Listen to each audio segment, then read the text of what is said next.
The Brexit trade talks are delayed as Michel Barnier tests positive, the UK government shuts down the schools, and we give you some good news in these dark times. Hello everybody and welcome to today's show. Before we start, I just want to say I might have to go into self-isolation now because I just had a very terrible haircut and I'm kind of afraid of going to public with people seeing me like this. I know a lot of people are complaining before that my hair was too big, but this is way too short for me. So I'm not really happy about this situation. For the next week or so I might have to just stay at home and hide from everybody. Today we have some bad news. But I've also decided, end of each video from today, I'm going to give you some good news because there's a lot of negativity out there in the mainstream media and in the world in general. And I think it's good to spread some positivity as well. But let's start with Michel Barnier, the chief negotiator in the European Union. Today he announced that he has tested positive. So he has to go into self-isolation for the next week or so. And that means that this week's Brexit trade talks are now officially postponed and delayed.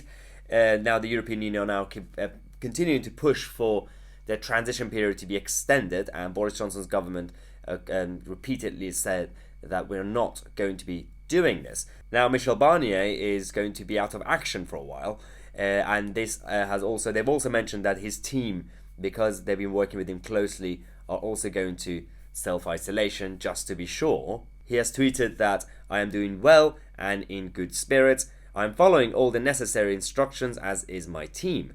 For all those affected already and for all those currently in isolation, we will get through this together. Now, according to Sky News, Prime Minister Boris Johnson has insisted that he will not ask for an extension to the Brexit transition period, which is due to come to an end in December. Boris Johnson has said that it's not a subject that's been regularly discussed, I can tell you, in Downing Street at the moment.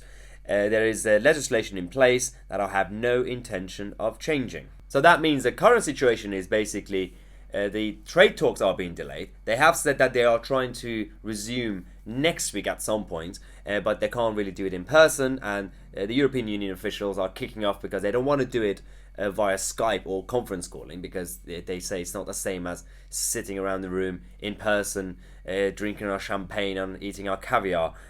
So I don't understand why that's a problem.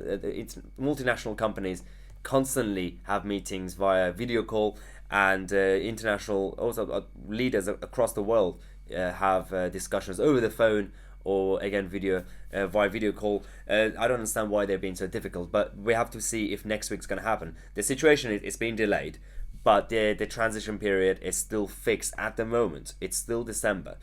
So if there is no agreement by June, that's when both sides have to come up with some sort of plan. I still think there might be a last minute plan, but the way things are going, we might end up accidentally go out on WTO rules.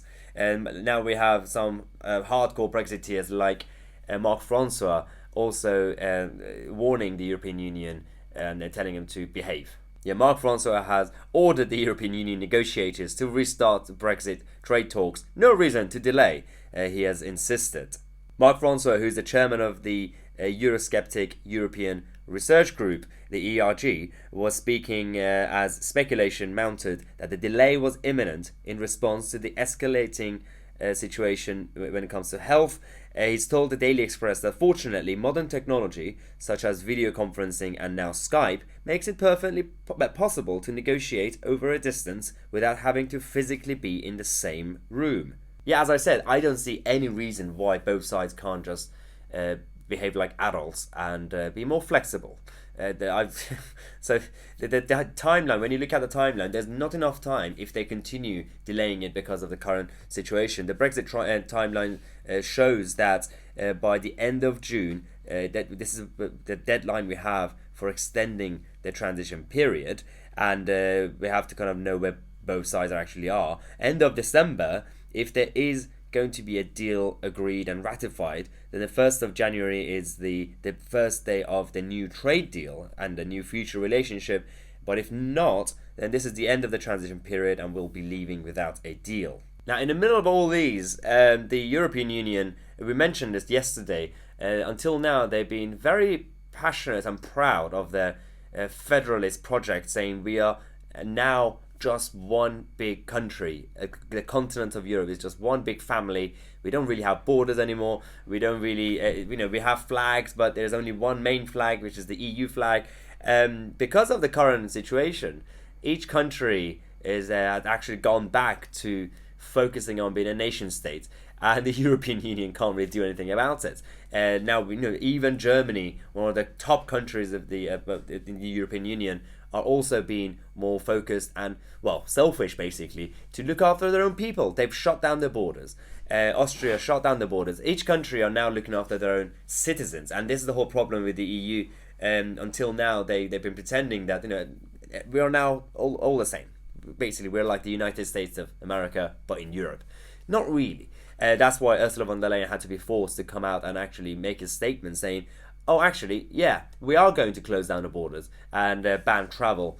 So, yeah, she's been forced to actually get into this situation, because otherwise people were criticizing the EU of inaction. Where is the European Union in this whole situation? Because every country is looking after themselves, and the EU are just sitting back, and because they realize that they shouldn't really have enough power to tell people what to do.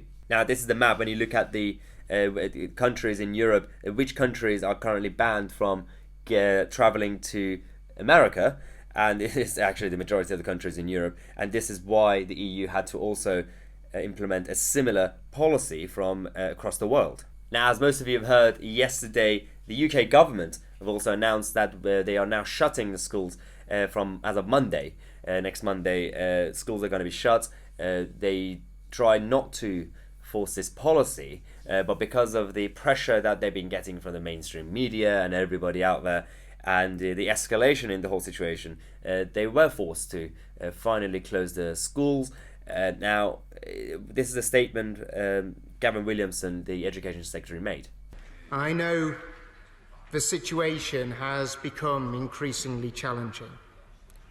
I've said before that if the science and the advice changed such that keeping schools open would no longer be in the best interests of children and teachers, that we would act. We are now at that stage. Now, the only big question here, apart from the consequences of closing the schools, is what's going to happen to the GCSE and A-level students. A lot of people are now asking about that situation, for especially A-levels, because we only have a few months left to the exams, a couple of months left, and usually, depending on the grade, those certain kids will get to go to university and the rest don't. Now, the problem we have is they're gonna randomly give these students some grades, so either more people are going to get good grades to go to university, or the majority won't. And if they do get it, then what's going to happen to all the university places? So this is a different problem that no one's actually talking about at the moment, but the exam boards are considering different options. Now, as I promised, from today we are going to give you one piece of good news end of each video. So today, to kind of spread some positivity, today we have the news from Gary Neville and Ryan Giggs, who have said that they are going to open their hotels to NHS staff free of charge because of the hard work that obviously they're doing. So yeah, the hotels that are owned by Gary Neville and Ryan Giggs are now going to be open free of charge.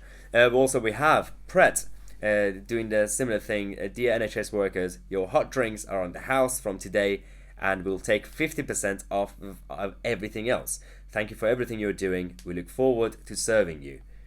And McDonald's also said, thank you to our emergency services, health and social care workers. Have a drink on us. So there are some good news actually and positivity going around the world, and we are trying to find some good news each day, and at the end of the video we'll be sharing it with you guys. If you want to join our exclusive live streams and Q&As, then become a member of our YouTube club. You can find the link in the description. You could also find the join button next to subscribe, or you could just go on your browser, type in youtube.com/myotc/join. As usual, I'm myotc. I'll see you guys tomorrow with a new video.